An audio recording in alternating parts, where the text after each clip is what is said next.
Salut à toi, jeune astro-curieuse ou astro-curieux. Et bienvenue dans ce 4e épisode du Dico Astro. Aujourd'hui, nous allons parler du système solaire. Et ça commence tout de suite. Système solaire, ensemble du Soleil et des astres, en particulier des planètes, qui gravitent autour de lui. Dans les épisodes précédents, nous avons parlé de formation d'étoiles au sein des nébuleuses et de proto-étoiles entourées de son disque protoplanétaire. Revenons donc à cette phase que notre Soleil a connue aussi. Notre tout jeune Soleil se retrouve entouré de son disque de poussière, vestige de sa formation dans une nébuleuse maintenant disparue. Sous l'effet de sa gravité, cette matière se rassemble formant les planètes. Certaines vont en prendre une grande partie et être très massives, comme les géantes Jupiter et Saturne. Et les autres, elles vont prendre les restes et elles vont être plus petites. Mais le système solaire ne s'arrête pas aux planètes et à notre étoile. Après sa formation chaotique riche en collisions en tout genre, regardons comment il se compose aujourd'hui. Tout d'abord, le Soleil.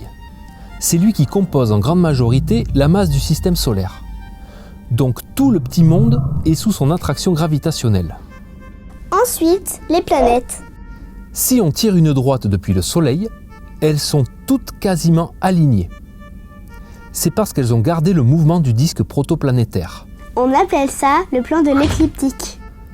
Entre les telluriques et les géantes se trouve la ceinture d'astéroïdes, plus précisément entre Mars et Jupiter. Formés sous l'effet de la gravitation de Jupiter, de gros objets sont entrés en collision. Certains ont gardé leurs orbites, tandis que d'autres sont allés s'écraser sur nos pauvres petites telluriques.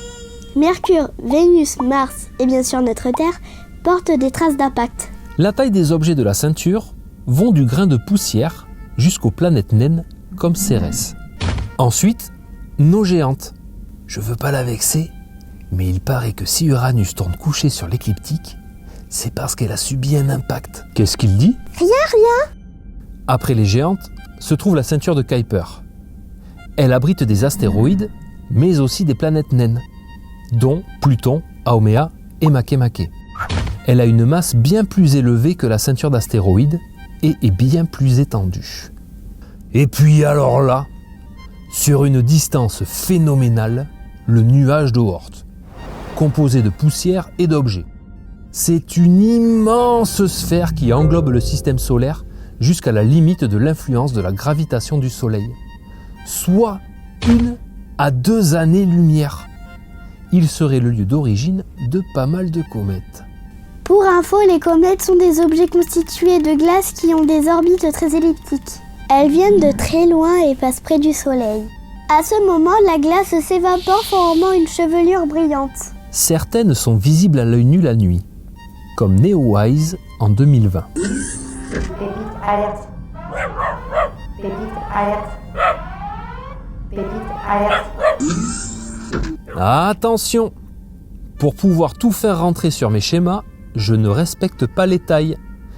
Par exemple, les astéroïdes des ceintures sont bien plus éloignés les uns des autres, souvent de plusieurs milliers de kilomètres.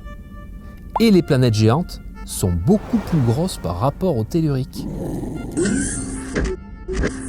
Cet épisode touche à sa fin. Ah! Un astro invité? Bonjour Mamie Amou. Oh! Moment! Bonjour. Quelle est ta question? Comment ça se passe pour les autres étoiles du ciel? Est-ce que tous les systèmes se ressemblent dans notre galaxie? C'est là que c'est passionnant.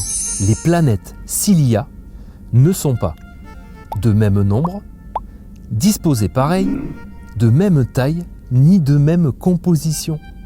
Et écoute ça, il y a des systèmes binaires d'étoiles. 2 étoiles qui se tournent autour.